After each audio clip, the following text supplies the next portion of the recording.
Hello everyone, my name is Kokhi and today I'm super excited because I get to share 5 techniques that I use on the Xperia smartphone to create my short form video content for Instagram Reels, but also for Instagram Stories as well. Hopefully by the end of this video, you'd learn how to use your smartphone in a creative way to up your content creation skills. So the phone I'll be using in this video is the Sony Xperia 5, which Sony just recently announced. And other than this phone though, I do usually use the Xperia Pro I, which has the 1-inch sensor and hence why it's hard to pass on. I'm kind of addicted to that phone. But yeah, let's dive right into the first trick that I use, which is exposure lock. This is when you expose your videos to the highlights by purposely underexposing your videos. This trick is simple but very effective and I think everyone should know about it. By simply sliding the exposure slide on the basic mode or changing the settings within the manual mode, you can have the camera exposed to the bright areas of the frame. This creates more contrast and pulls the focus on specific areas of the frame, creating this cinematic and moody video.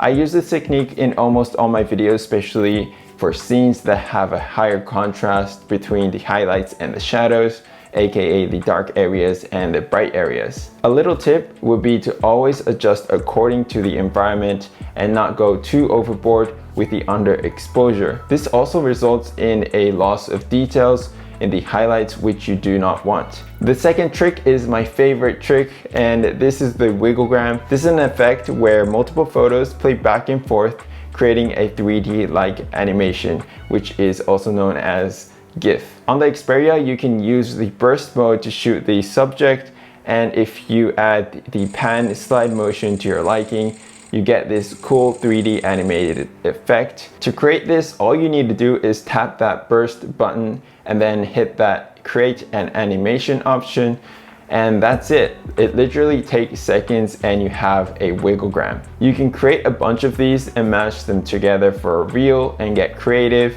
or post it on your stories as a single piece. A little tip will be to add grids to your display and use both hands for stability. It's very good to keep the subject in center and always keep or have the subject still because you don't want movement in the subject.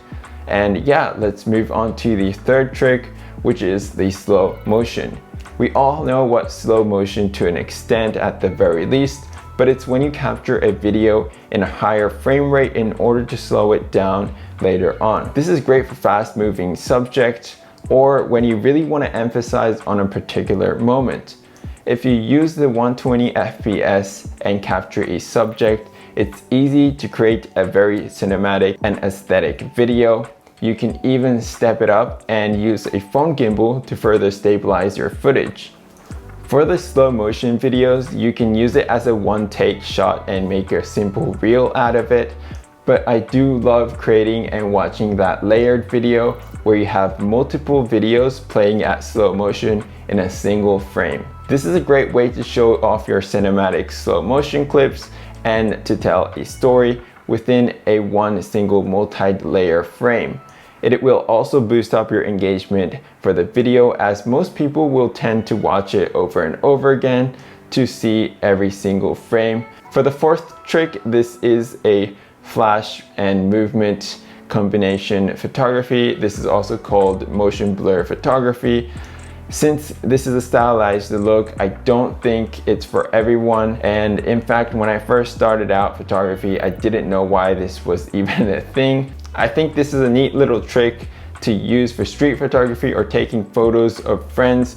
You can really use the motion to express and show movement in a single image. And all you have to do is turn the flash on and slide in and out while you kind of rotate your phone. And there you have it. You just created a pretty cool vertigo effect, motion blur photography. So yeah, give it a shot. But last but not least, let's move on to the final trick, which is the hyperlapse. This trick is a very useful trick and I've been using it a lot in my travels, and it's when you record a video with a fixed point of interest with the intent of speeding it up later.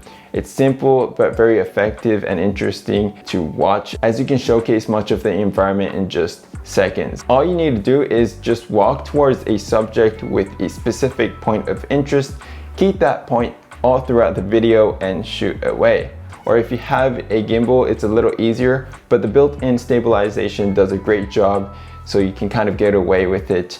But yeah, remember to turn on stabilization if you're doing that. But yeah, if you're really going handheld, it's really important to not rush things because they can potentially introduce micro jitters and unwanted shake within the camera. And another tip would be to put the grids or markers on the display so you can easily keep the ideal frame all throughout the recording. And there you have it, guys, my top 5 techniques that I use on the Xperia to create fun and engaging content for Instagram.